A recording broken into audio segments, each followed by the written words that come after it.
You just got a whole lot of stuff going on right now with OnlyFans. Hi y'all, I hope you guys are doing well. I know it's been a hot minute, but I'm back with another video. So I wanted to talk about OnlyFans. OnlyFans is a content creation platform. There is mainly adult content on there, and it's only getting crazier. Last month, China officially banned OnlyFans, calling it a corrupt Western disease. I remember when there was like speculation of TikTok potentially getting banned. TikTok.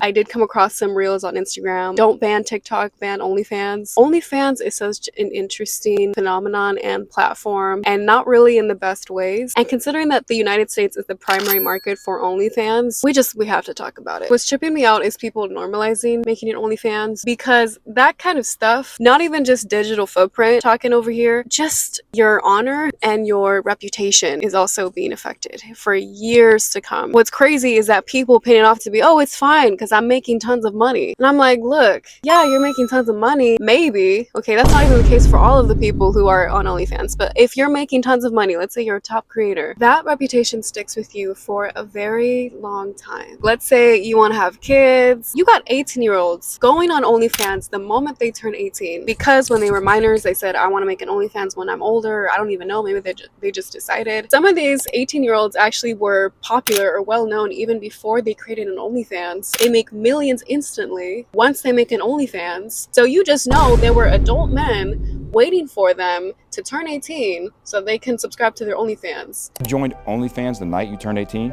I think so, yeah. And people subscribed right away? Yeah. Should they be in jail? Yeah.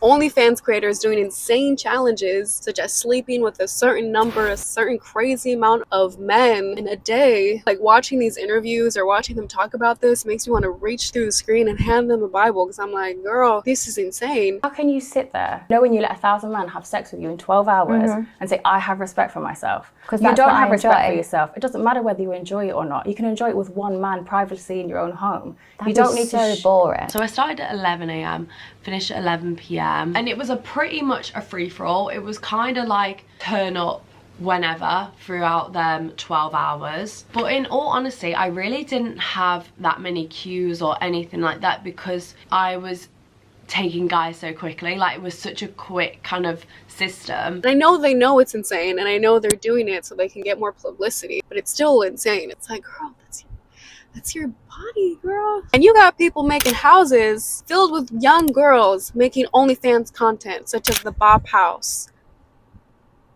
They're normalizing it. They're still making a profit because we still got men or people subscribing to their content. They're providing the content, but people are also buying the content. So either way, it goes both ways. I once heard someone say, oh yeah, like someone I know from high school has an OnlyFans now, and my friends and I were thinking of paying to see her OnlyFans. He just said it so normally, like whatever. And I was like, that's someone's daughter. Like, what the heck? Women make up most of the creators on OnlyFans, with men being the primary subscribers, and with a lot of the men being married men. So not only are we also creating adult content, we're also feeding into the lust virus that is just overtaking the West and just all over the world. And the crazy thing is OnlyFans and portraying yourself in a promiscuous way is seen as female empowerment, when I don't really see it as female empowerment. I'm all for being confident and feeling good about yourself and taking care of yourself, but there's a difference between that and just straight up being promiscuous, or like OnlyFans, you know, promoting that as female empowerment. I'm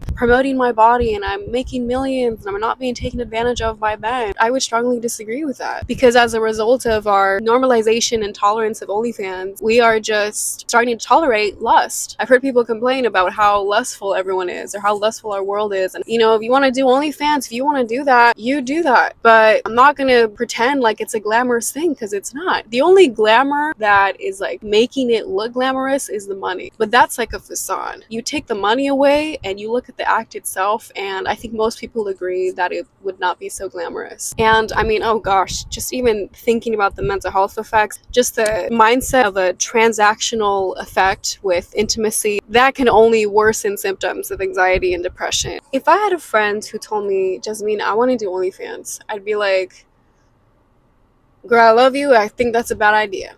And even if she still did it, I'd be like, girl, I love you, I still think it's a bad idea. If she wants to do it, that's her choice. But if she asked me, oh, what do you think of me doing OnlyFans, I'd be like, I don't think it's a good idea. And I'd tell her my concerns. You know, the same is said for all of these creators. These creators on OnlyFans, I hear them talking about OnlyFans. I hear them talking about how much money they make off of the platform. While I strongly disagree with making OnlyFans, I also realize that these are human beings as well. I'd love to get to know them more. I'd love to hear exactly why they're doing OnlyFans. I'd still love to get to know you as a person and hear where you're coming from. And even if I still don't agree with it, I hope you can at least listen to me and hear why I don't agree with it. We have made the mistake of telling the lie that what you do does not define you. Even if you do something, you can say, oh no, it's not that, it's this. What you do does define you. And that doesn't mean that once you do something that you are permanently defined by that. You know, I'm all for repentance and redemption, and geez, you know, I have my own regrets, I have my own mistakes that I make, of course, but there is such a thing as honor and reputation,